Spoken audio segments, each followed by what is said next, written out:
Magandang araw sa inyo. Ang topic natin ngayong araw na ito ay tungkol sa problema sa kababaihan, yung napakakating puwerta at masakit na pagtatalik.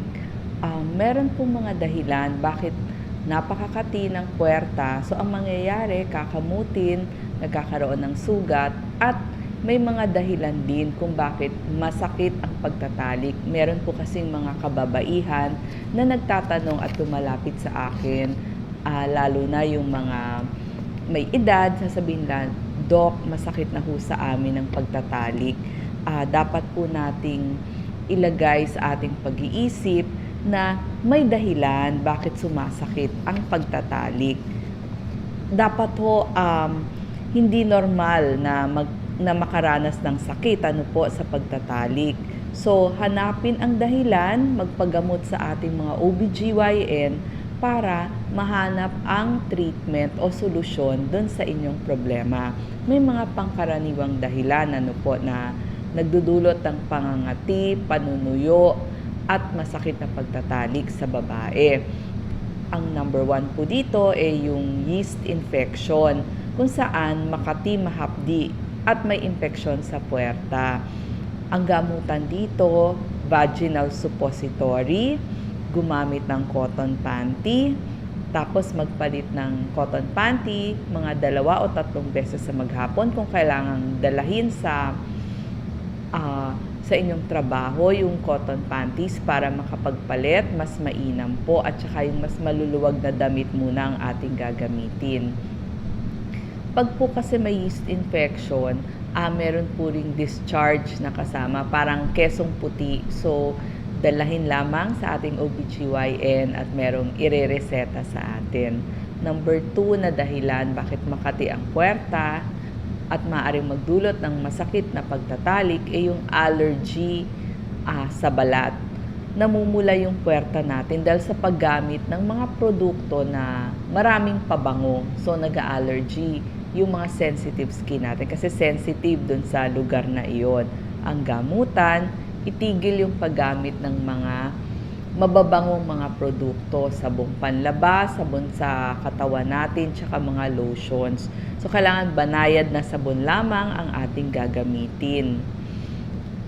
Ang iba pang dahilan kung bakit masakit sa pagtatalik kapag merong mga sexually transmitted infection, halimbawa yung mga herpes, yung warts, pag kasi natamaan yon o nasagi at saka may mga parang butlig-butlig yon or parang bukol-bukol, masasaktan talaga ang babae. So, kailangan magpagamot ang babae sa OBGYN at yung partner niya o yung kanyang asawa sa urologist para hindi pa balik-balik yung infeksyon sa kanilang dalawa. Number 4, sa sobrang katinga ng puwerta, kinakamot, talagang may mga kababaihan, talaga sabi nila, "Doc, napakakati talaga." So, ang tendency, nakakamot, humahapde, nagsusugat. Iwasan po natin yon. Gamutin agad para hindi na dumating sa puntong iyon. Ika-5 dahilan bakit masakit ang pagtatalik, dahil nagme-menopause.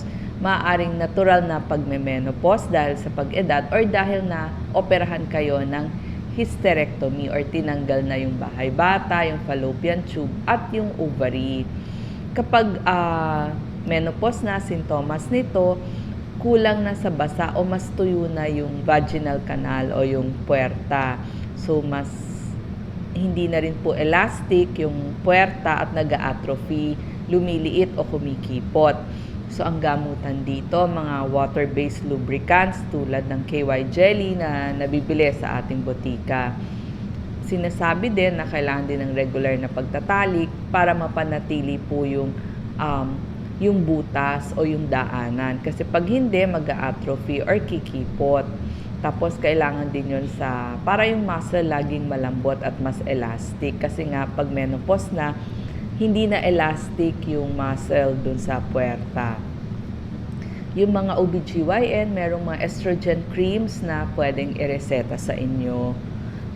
Ang number 6 na dahilan ng masakit na pagtatalik ay yung pagkatapos manganak kasi nagkaroon ng episiotomy wound o ginupit muna para makalabas yung bata tapos tatahiin. Sa libro, dapat 3 linggo lang magaling na yung inyong sugat doon sa puwerta. Pero kapag napakalaki ng baby o kaya napunit or hindi nagupit habang lumalabas yung baby, so mas mahirap pagalingin yung sugat. Kaya tumatagal ng ilang buwan hanggang sa mga 1 taon. So, syempre, kapag nagtalik, hindi pa magaling yung sugat, kikirot talaga. Yung mga breastfeeding na nanay, pag nag-breastfeeding, bumababa din ang estrogen. Kaya ang nangyayari kapag nagtatalik, hindi mas basa o mas dry dun sa puwerta. Yun din yung dahilan kung bakit masakit yung pagtatalik ng mga breastfeeding moms. Pero pwede nyo namang gamitan ng mga lubricants na nabibili sa ating mga butika. Ang number 8 na dahilan, pag nagkaroon ng pelvic inflammatory disease or nagkaroon ng infeksyon dun sa bahay bata, sa fallopian tubes, at saka sa ovary.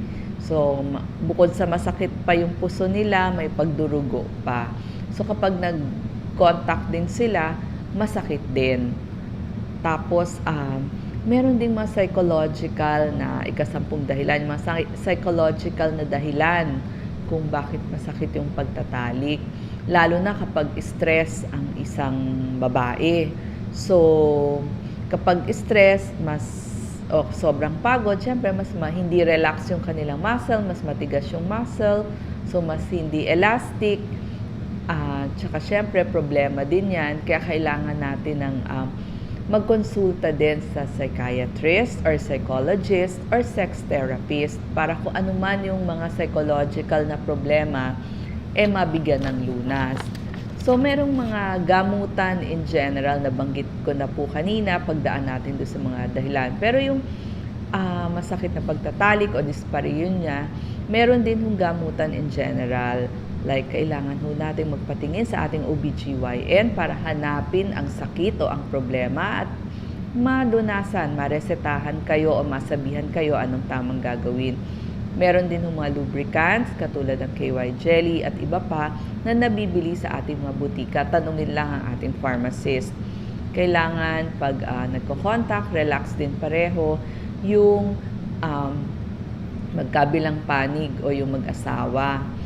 Kailangan ng relaxation. Kailangan din mag-usap, may communication, kung kailangan mag-seek ng professional help o kumonsulta sa ating mga psychologist, sex therapist, bukod po dun sa inyong OB and sa inyong urologist.